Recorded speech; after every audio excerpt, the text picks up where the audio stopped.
When applying for a new card, you want to maximize your chance for approval.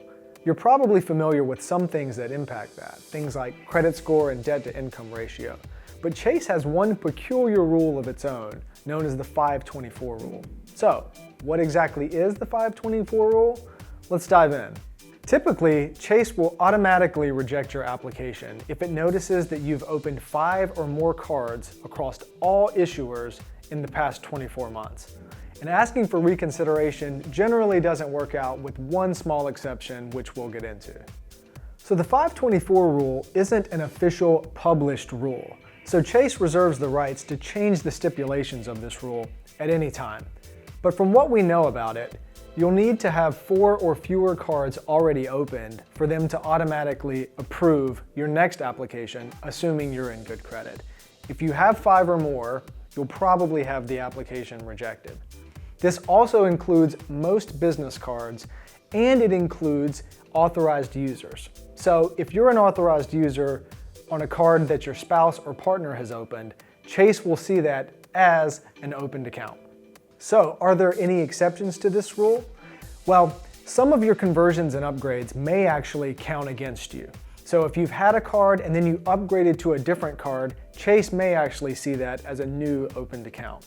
That said, some small business cards across Chase, Citi, and Amex won't count against your 524. But to be safe, you should probably assume that Chase will count them. It's important to note that cards you applied for but were then denied do not count against your 524 rule. So these hard credit inquiries don't count against you. Chase is only looking for opened accounts. Also, things like auto loans, student loans, and mortgages, they won't count against 524. Chase strictly looks at open credit card accounts. If you're interested in opening a new card, you'll need to know where you stand in Chase's 524 rule. Now, expert churners will set up their own tracking mechanism, maybe a Google Sheet for example, and track when they opened a new account and how long it's been open. You can then set a reminder at the end of each of those to know that, hey, you can apply for a new card now that 24 months has elapsed.